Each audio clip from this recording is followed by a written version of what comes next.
The last session of the day is a series of lightning talk. We have 42 posters that are going to be shown after the session is over. So we'll have 42 lightning talks, each one of them 30 seconds long. So we'll just really give a highlight of the posters and to introduce you to them so that you know you can target. Maybe you are not able to. I hope you'll be able to see all 42 posters. If not, you will know which one you want to go to. Okay.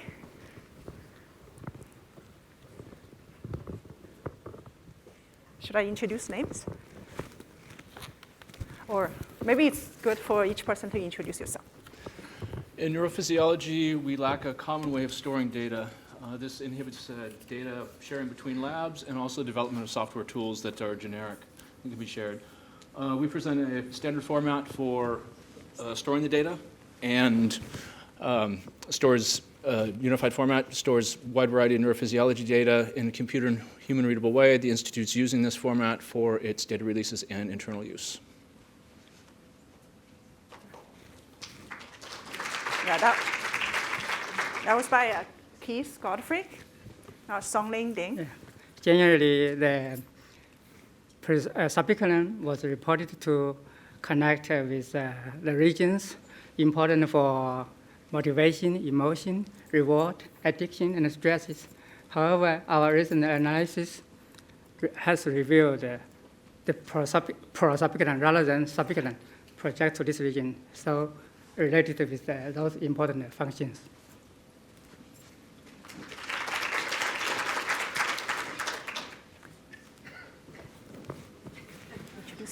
We're the single-cell RNA sequencing core. It's a new core facility at the Allen Institute, and I welcome you all to stop by, and we'll discuss how our approach to single-cell sequencing can benefit you, and James Gray will go over where the core sits now and where we're likely to be in the near future. That's by Darren Bongaarts. This fantastic data set was generated with about 1,600 cells. Our goal for early next year is to process a similar number of cells every 2 weeks. So stop by and learn what we're doing to meet that goal. That was Jeff Goldie. Sean Kim. Hi. As an expansion of the cell type classification based on the single-cell RNA-seq, we have been collecting single cells from 5 different subcortical regions and process them and analyze them as we have done on the primary visual cortex samples. Please come to my poster and see the details.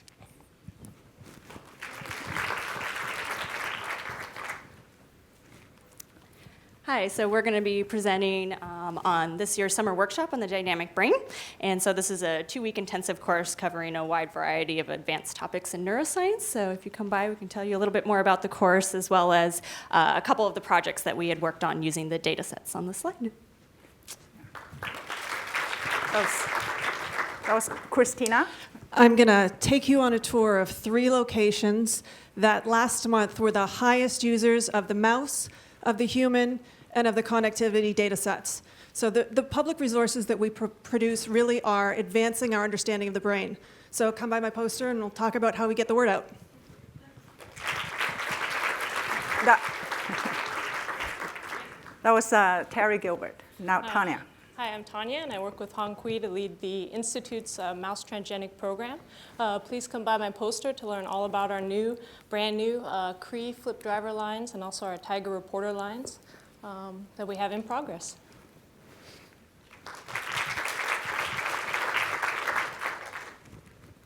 Hi, I'm Tega. I'm part of the 3D reconstruction and morphology group. Please stop by poster number 9. That's by the Cloud Man. And you'll see an overview process of the whole reconstruction process in this program called VA3D. To date, we have reconstructed 221 dendrites, 48 of which have axons, which will be a nice addition to the March release. So stop by poster number 9. Thank you. Hello, my name is Zhizhou. Bright field image has high intensity background noise. Also, the image size is very large. So can we automatically reconstruct these neurons based on the existing algorithms. And and after we get automatic reconstruction, how to efficiently visualize large-scale images, how to edit the neural reconstruction. Also, can we use the standard PC? Please stop by my poster. I will show more details. Thank you. Hi, I'm Stacy Sorensen, more about the reconstructions. If you want to learn more about the different morphological cell types present in mouse V1 and how they map onto the different Cree lines that we're using, both for layer-specific Cree lines as well as the interneuron-specific Cree lines, come to my poster. The Allen Cell Types Database is our online repository of cells in mouse brain visual areas with electrophysiology, morphology, and soon transcriptomic profiles. So the big question is, how do we turn this database of cells into an understanding of cell types and how they process visual signals? First, we compute a huge number of features, and we publish them with interactive navigation and visualization tools. We've already released 73 cells with 3D reconstructions and 248 cells with EFIS recordings. Next, we get more data, a lot more data, and the MAT team works tirelessly to tease out data-driven, meaningful patterns that we can present in our next data release in March 2016.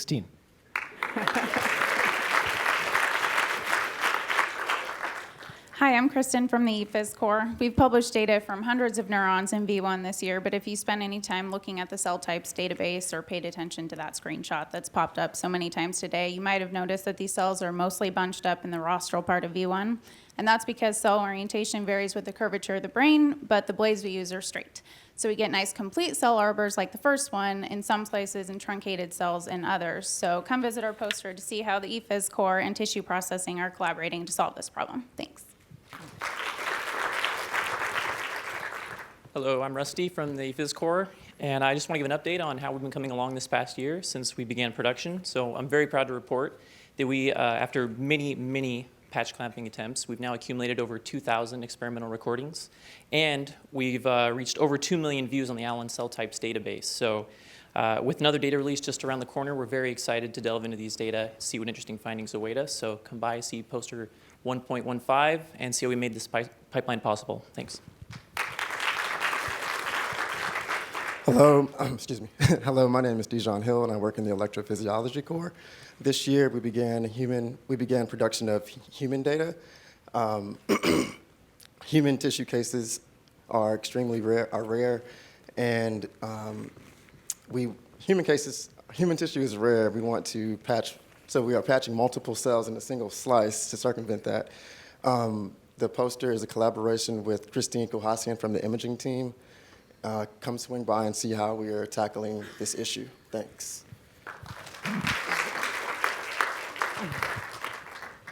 So for the cell types data release, we are examining individual spikes and extracting features that are being used to filter the cells into clusters.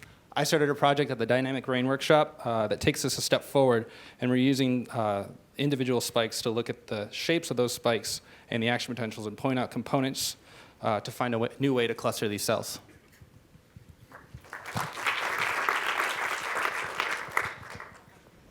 So in the team talk you just saw, I showed you some pretty schematics of what happens when you add extra levels of complexity. Here's some actual data, and if you want to know more about how when you add complexity you get better spike times, come by my poster number 18. All right, you saw this movie in the team talk about how we're optimizing the biophysically detailed models to match the original recordings.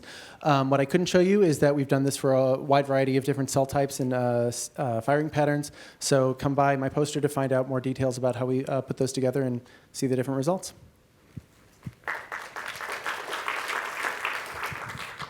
Hi, I'm Peter. I work in research engineering here. We have been simultaneously acquiring large numbers of extracellular spikes using high-density silicon polytrodes, while also using two-photon microscopy to record calcium activity from the same tissue. We are striving to understand how the spatial distribution of the spike fields relates to cell location, cell identity, and other interesting parameters. Please come by poster 20 if you'd like to know details. Hey everybody, hey, Next Gen leaders here with the special seats up front. We're new to the Institute, all three of us. I'd like to just take this opportunity to introduce you to us. Corbett, Sam are scientists in the lab, and I'm the aforementioned lab head. We're interested in general in the functional characteristics and roles of long-range connectivity and long-range synaptic circuitry. We explore that largely via electrophysiology, although we also do some imaging, and we do that both in vitro and in vivo. Drop by to hear a little bit more about the specific things we have in mind for the next couple months. Hi, I'm Kyle. To identify cell types here at the Allen Institute, we've clustered data using a number of methods. Principal amongst these methods are hierarchical clustering techniques that successfully partition feature space. While often successful, if an error occurs, it propagates through the procedure. Please come by poster 122 if you would like to see a parametric method of clustering that is not hierarchical. Thank you very much. So as long as people have been able to see neurons, they've been trying to classify them based on morphology. In the case of human neurons, one of the few ways to classify and obtain cell types is to get lots of reconstructions from lots of different cells. And we use microinjection of fluorescent dyes in targeted neurons to label lots of cells in a single sample. I've developed a point-and-click method to do this using the human surgical tissue that we obtain from local neurosurgeons. And I happen to have the next poster, which is the next project, which is what we do once we have this image, once we have this labeled tissue, which is to take it to SmartScope 2, which is a system we're developing that works on the following principle. Basically, we're going to scan a really small ROI in the region around the cell body of a targeted neuron, and then automatically computationally determine what areas to image next, and then repeat that process until we've imaged the entire neuron with less computer memory and hopefully in less time.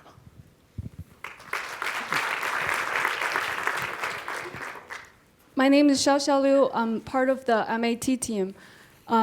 Quantitative data analysis can be really powerful. It often leads to scientific discoveries. If you're interested in our current data-driven approach to classify neurons based on dendritic morphology from our IVSCC dataset, please drop by my poster, number 25. Thank you. Hello, my name is Dmitry Sabursky.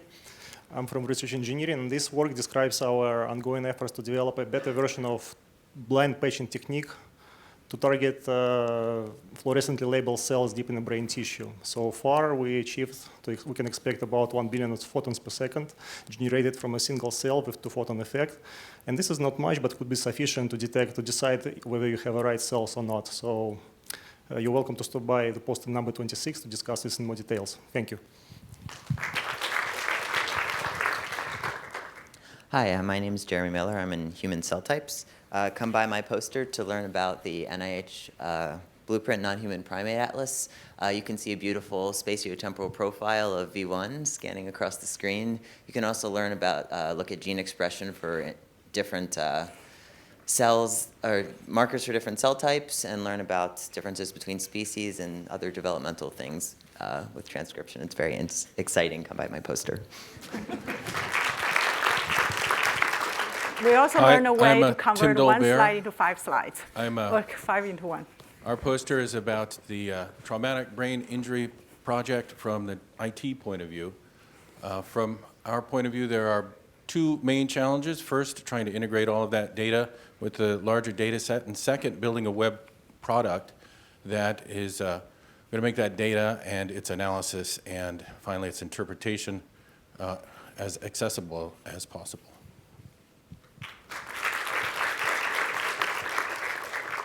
42 lightning talks, 42 transcriptomic neuronal types in V1. Coincidence? Almost undoubtedly. But if you would like to learn more about these transcriptomic types, you can actually look at this vignette that we have on our website. So if you come to our poster, you can learn more about where this vignette came from, and more importantly, how you can actually navigate it to get useful information about these cell types. All right, we are finishing up a 2-year project looking at the long-term molecular effects of traumatic brain injury that is mild or moderate. We have a wonderful cohort that allows us to also look at aging and dementia. I'm not going to tell you the results because then you wouldn't come to my poster. So please stop by poster 30 to see what we've been doing for the last 2 years.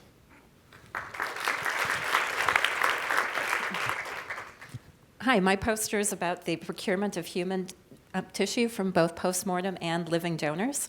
So if you've ever wondered how surgical tissue is brought in, how an intact human brain becomes beautiful frozen slabs, or what the heck the tissue procurement team is doing in the lab at 2 in the morning, stop by poster 31. Hi, I'm Tamara Casper. Nick D and I will be talking about human surgical tissue processing for the IVSCC pipeline. The Allen Institute is very fortunate to have established research agreements with area hospitals allowing for fresh human brain tissue. The tissue procurement and processing teams work with area hospitals to coordinate, receive tissue removed during surgery, transport it to the institute, and process the tissue all within a few hours. Come stop by poster 32 to learn more. Hello, I'm Joanne Buchanan from the Neural Coding Group.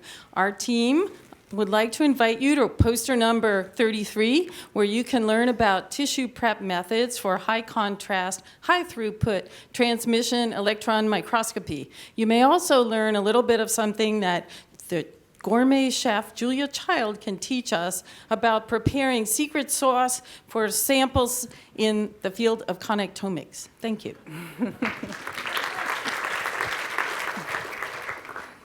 Hi, I'm Rebecca Hodge from the Human Cell Types group, and if you're interested in learning about how we are extracting single nuclei from adult human brain and then using the RNA content of those single nuclei to characterize cell type diversity in adult human brain, come by poster 34 and let's discuss that. Thanks.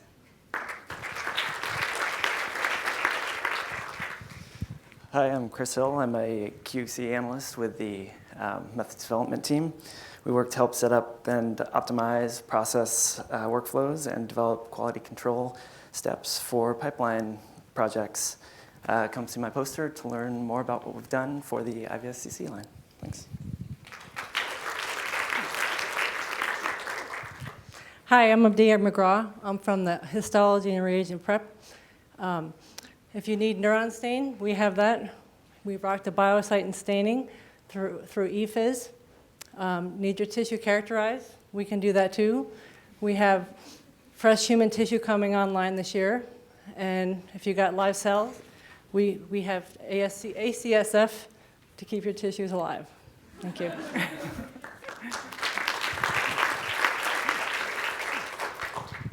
Hi, I'm Carrie Angelis. I'm representing the LAS team. Our poster highlights the responsibilities of this team and how these duties help facilitate the research done at the Institute.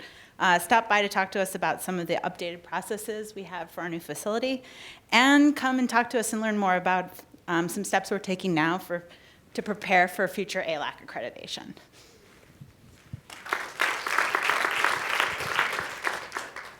Hi, I'm Michael from Genotyping. Audio's not working on our movie right now, so it's clever Ghostbusters reference to what we do. Oh, wait, it is working. You have a mouse and you need results. Who are you gonna call? Genotyping! Come by our poster, we're at 39, we have candy. Hi, I'm Abby with In Vitro Human Cell Types. Find out more about how we generate mature and diverse MGE-like cortical interneurons starting from undifferentiated human embryonic stem cells at poster 40. Hi, I'm Lucas Gray. I'm presenting the best epigenomics poster you'll see here today. So come find out about new transgenic lines we're making to perturb epigenetic state in specific cell types at certain times. See our ATAC-seq data for layer-specific chromatin accessibility, and come find out about our new single-cell ATAC-seq protocols. Hi, I'm Heather, and Maggie and I would like to take you through in a little bit more detail the differentiation protocol that you heard about in the first team talk in the in vitro human cell types team that allows us to generate excitatory neurons from human embryonic stem cells, the types of neurons that we can generate in vitro, and how those parallel the cortical neurons found in the developing human cortex.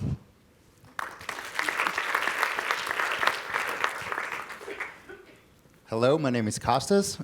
You haven't heard about any of this today, But most what we know about in vivo processing in the brain comes also from extracellular recordings, as shown in the left.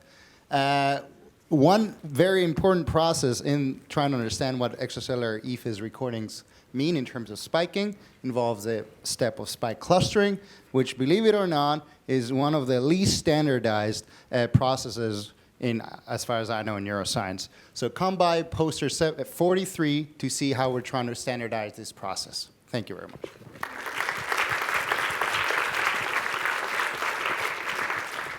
Wow, that was wonderful. Thanks so much, everybody, for that efficiency. And one curious thing, the last poster is number 43. So what happened? Yeah, I just found out that poster number 11 magically disappeared.